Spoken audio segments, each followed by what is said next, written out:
Thank you guys. Always love seeing you up there. And I am Mary Bird Godwin, holding down the fort for the entire money team. It is all me today, but I am joined in studio by a beautiful guest who we've had before, Amber Martinez. Welcome to the bar in the studio. Thank you. She is a real estate agent. Her URL is ambermartinez.firstteam.com.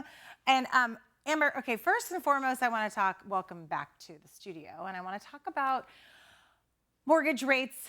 I think you said that they skyrocketed last week? They skyrocketed. They went the highest that they had in an entire year. Really? As of last week, yes. So people that are wanting to buy homes right now are sad. They're a little bit sad. They halted.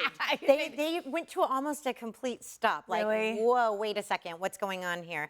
And what it did is it made people want to then have to drop the prices of their home. And we saw an average of about $20,000 in price reductions happening. So what happens when, you know, this, you've got some clients and they're in the middle of looking for homes, and then, like, is it an overnight thing? Literally, you wake up the next day and you don't even know, and you're like, oh, it's probably going to be in the what was it, like 3, 4?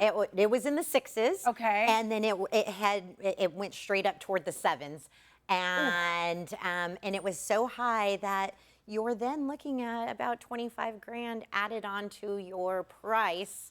Bummer. Which bums people out because then it becomes unaffordable. I mean, that's a significant difference for sure. Absolutely. Yes. And so people want to tend to wait to see if they're going to drop, which it might look like they will later in the year, hopefully. Okay. Right now we're mid-6s. So what are the things that you, as a real estate agent and a seasoned real estate agent, you've been in the business for a while, what are the things that you kind of look at and I mean, is the geopolitical climate in the world? Is it gas prices? Is it like home building around the country? What are the things that are kind of indicators to you? lots of things are affecting the market right now. So the energy crisis is affecting.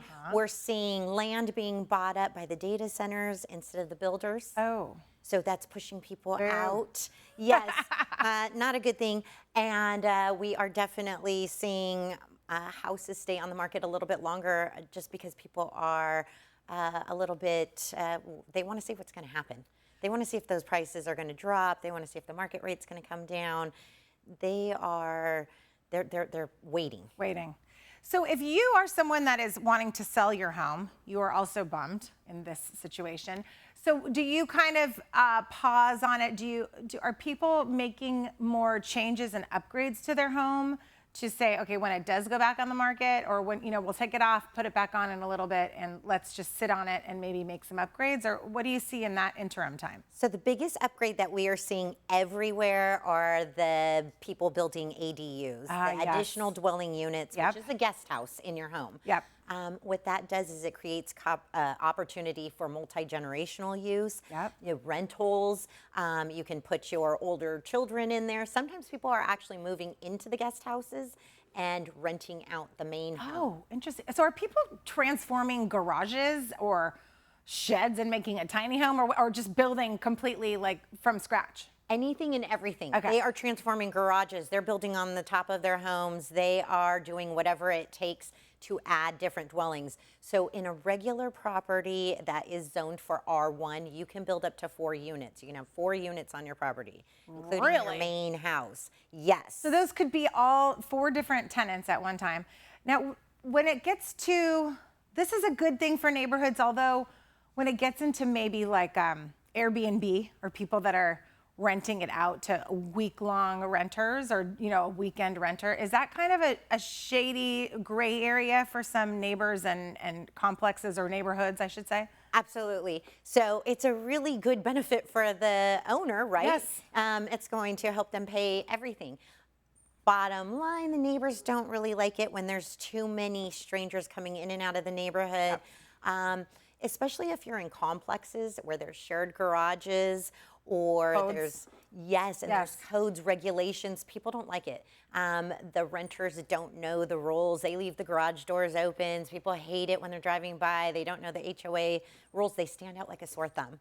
So a lot of the neighbors do have a hard time with it. They party, they stay up late. There's a lot of noise. Right. So it brings a lot of attention to those. Are there regulations that we're seeing in maybe Airbnb or complex? Like, I don't know, where are the regulations kind of coming for this? Yes, certain areas have a cap, Okay. which they then put you into a lottery, and only a certain amount of people can have the ADUs. Interesting. So you've got to be very careful. Okay. Make sure whatever person is that you're working with, and you've hired a realtor, that they know the city ordinances and what the rules are for that particular area. A lot of people want to build these ADUs, or they want to buy a home with it, and they say, oh, hey, I've got a guest house, and they're in a different area, and they have no idea that they can't. They can't do it.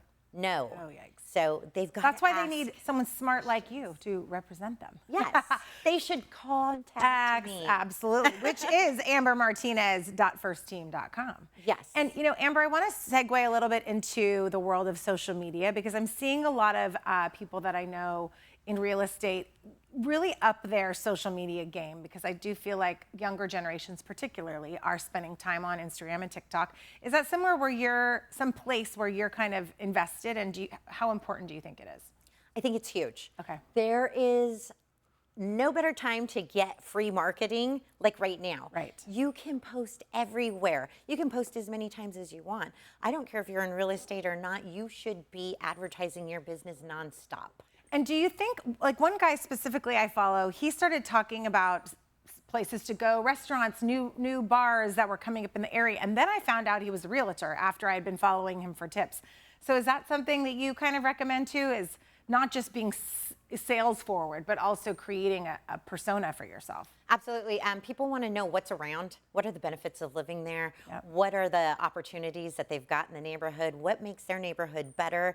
We've got huge areas that are being developed right now, and giant attractions. So if you buy in that area, potentially you can rent it out later because of the specific opportunities. And you can position yourself as the expert like you were doing, which is giving the information about ADUs and Airbnb and all of that stuff. I feel like that's really important. And do you feel like the community of real estate agents is nice to one another? I feel like all the women I know in real estate, I'm saying women, but men and women, they're like, oh, I know her, I know him. It's like, it's kind of a family. Yes. Now, there are some cutthroat ones out there. Probably, they're yes. there, and they're As in mean every as heck. situation. And they want to control what they do. But if you're really good at your job, you're going to be very nice to everybody else, Like so that you are. you can get that offer Referral. accepted. Oh, so, yeah, there you go. Or the referrals. I love it. Well, Amber, thanks for visiting. I always love having you. I learn a lot. Amber Martinez, ambermartinez.firstteam.com.